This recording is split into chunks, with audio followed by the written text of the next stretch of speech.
تجي في خاطري حاجه بنينه وما نبغيش نتعب روحي، نحضر هاد الكسره المحشيه اللي تجي قراب بنينه، وكما العاده سهله بنينه اقتصاديه وتحضر بالخف. هيا نبداو.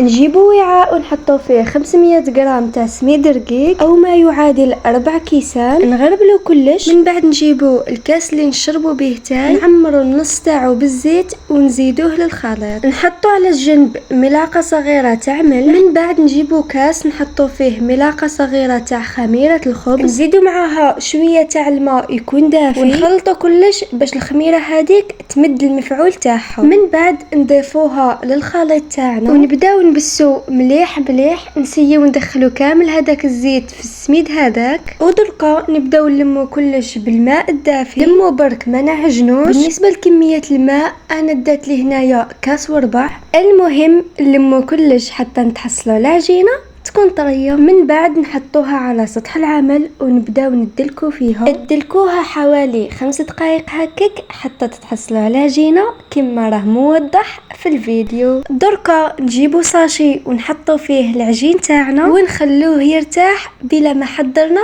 الحشو. في مقله نحطو شويه من الزيت، نزيد معاه كميه من البصله اللي كنت قطعتها قطع صغيره، نزيدو تاني كميه من الفلفل الاحمر والفلفل الاخضر، ملح، فلفل اسود، نخلطو كلش ونحطوهم يطيبوا حتى تتبال كامل هذيك الخضره. دركا نوليو العجين تاعنا نحوه من الساشي وندلكوه شويه. من بعد نشكلو حربوش ونقسموه ل4 كريات يكونوا متساويين. نكوروا هذوك الكريات، نجيبو طبسي ونحطوهم فيه، نغطوهم بساشي ونخلوهم يريحوا المره الثانيه. نوليو الحشو تاعنا نحطوا له طوماطيش اللي تكون مسكرفجه، ملاقه صغيره فلفل احمر، ملاقه صغيره راس الحانوت، نخلطوا كلش ونردوهم يطيبوا على نار تكون متوسطه حتى تعقد لنا كامل هذيك الخضره. من بعد نجيبوا هذيك اللي قرصوا عليها نرشوها بشويه فرينه، نحطوا عليها العجين تاعنا ونبداو نحلو فيه. نحلوه بسمك يكون رقيق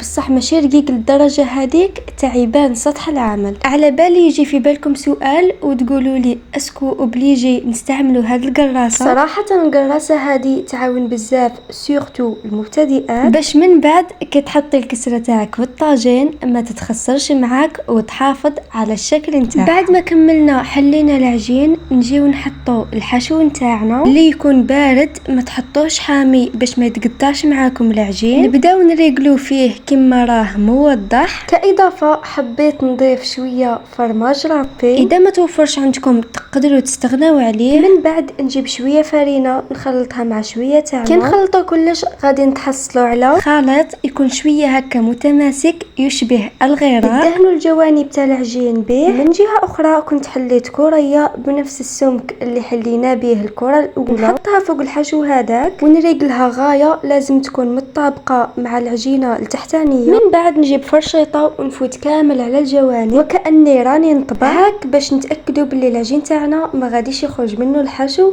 كي نحطوه يطيب. من بعد سيت ندير دائره ونحي كامل هادوك الزوائد هاك باش الشكل تاعنا يجي مدور ويجي شباب. نحيت كامل هادوك الزوائد اللي ما نحتاجوهمش، درت ثقوب بالفرشيطه في الوسط، ودركا هيا مع بعضنا ندوها الطيب. شوفوا هنايا حطيتها في الطاجين وغير بشويه سايست معاها. كي حسيتها باللي طابت قلبتها وقعدت نضغط عليها بالسباتي. هي اذا توفرت عندكم هذيك الحاجه اللي تجي تاع الحطب استعملوها، انا ما كانتش عندي الله غالب. وها هي الكسره تاعنا واجده. شوفوا باش نتفاهموا على حاجه، البنه راها حاضره والريحه راها حاضره، وباش تتاكدوا باللي مانيش نكذب عليكم لازم تجربوها، واذا ما جربتوهاش انتوما الخاسرين راكم مراطين. ودركا ما بقى لي غير نقول لكم صلوا على رسول الله صلى الله عليه وسلم وشهيتكم في الجنه بصحتكم.